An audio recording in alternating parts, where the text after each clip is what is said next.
Friday, May 26th, 10:31 p.m.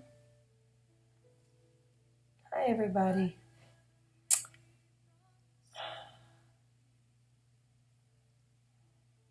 I'm mad and I'm irritated. It doesn't necessarily have anything to do with grief. It's just where I'm at right now. So I was inclined to share something tonight.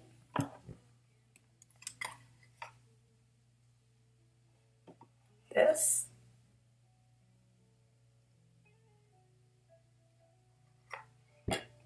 Oh, mom and dad on their honeymoon.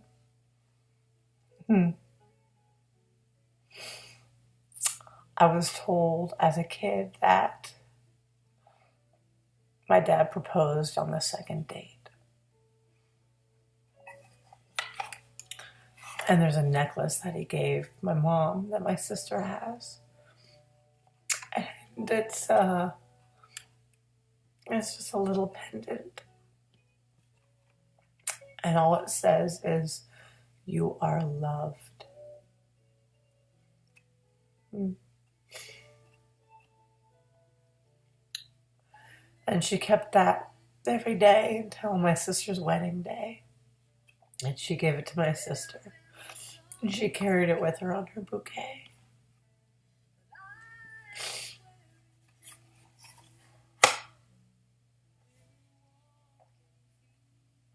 They were happy.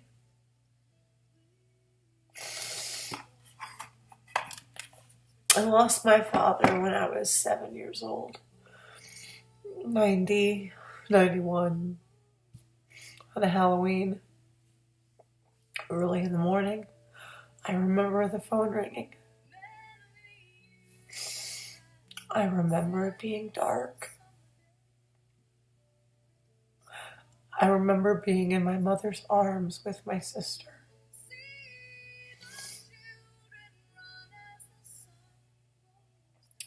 I remember the hospital. I remember looking through a door into a hospital room where my mother sat next to my father, motionless, gone, and held his hand.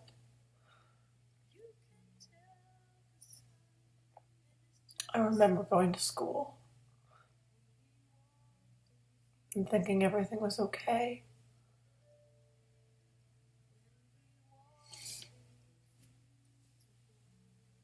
Halloween has always been my favorite holiday. I remember being excited to go home and go trick-or-treating that day. And I remember remembering why I shouldn't be excited.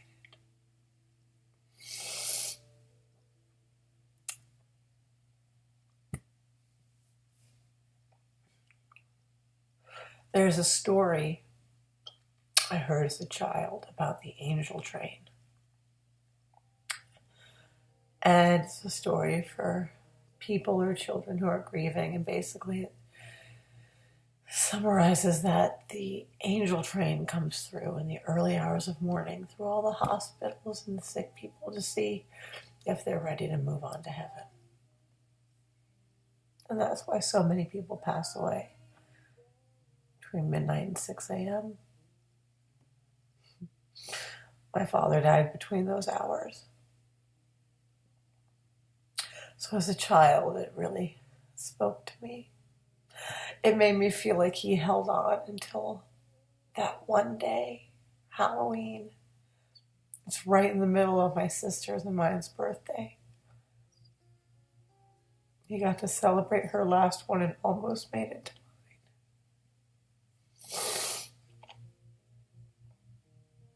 But I've always liked to believe that he chose that day because it was my favorite holiday. And so every year, it gave me a reason to celebrate on the day he passed instead of be sad.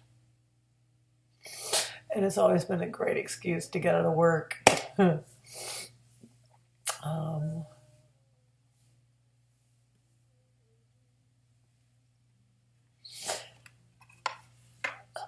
When I think true love, I think this. I think my parents.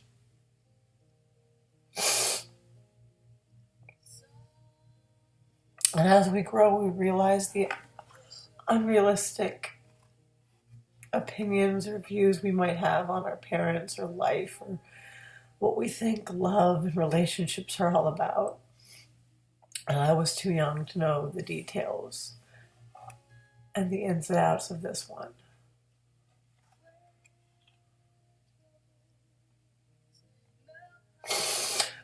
But I know that my mom loved him enough to never get over it.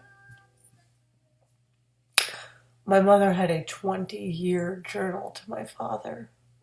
Not every day.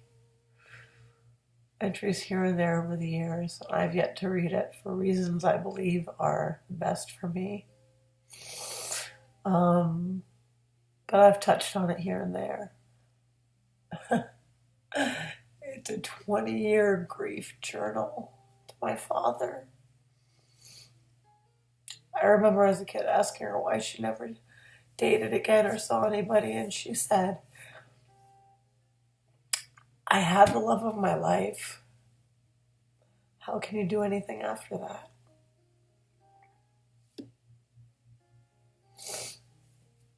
And it's so beautiful. And it's so sad.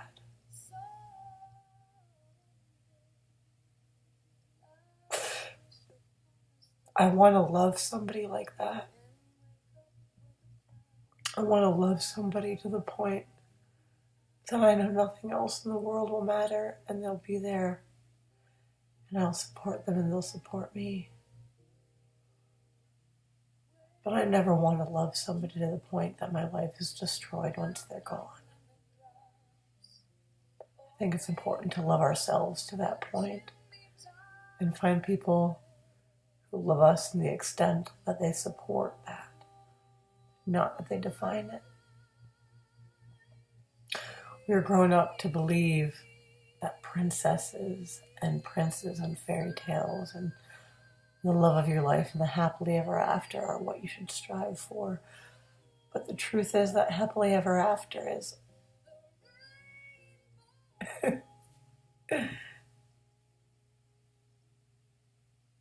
it's perspective. And if you don't allow your idea of your happily ever after to change, then you might get stuck someplace that your life was not meant to be. Or maybe with the potential to have been better.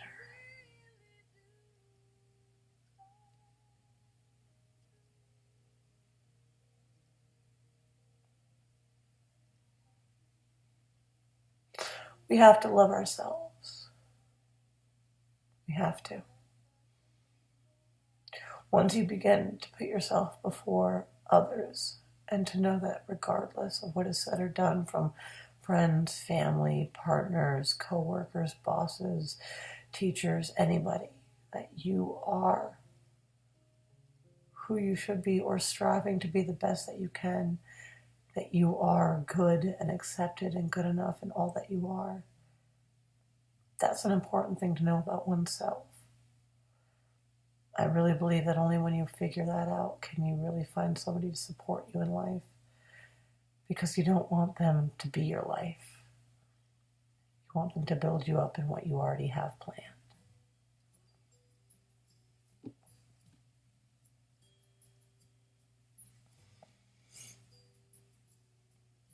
I believe that my mother and my father experienced something that few people do in this world. But as I grieve, I'm still at a place where I feel like part of that might have destroyed her. So is it worth it? What is love to you? And what is the cost of love? How far will you go, and where do you end?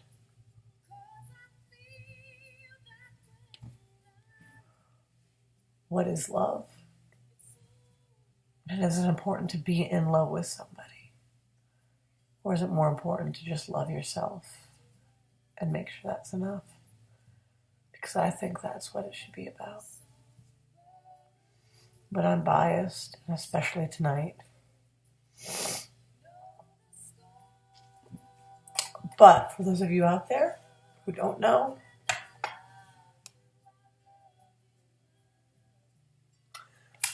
Robert and Diana Larson were truly in love.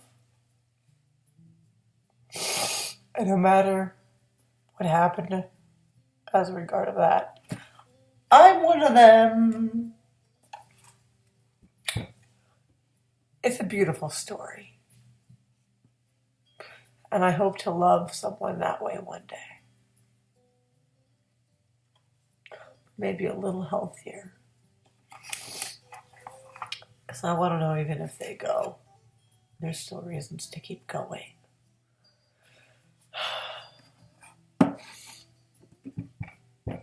Happy Saturday, everybody. Think about those questions. Maybe respond.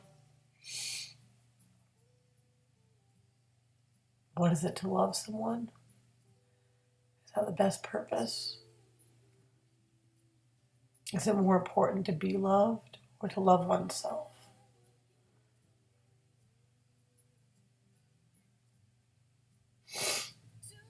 I'll see y'all tomorrow. Good night.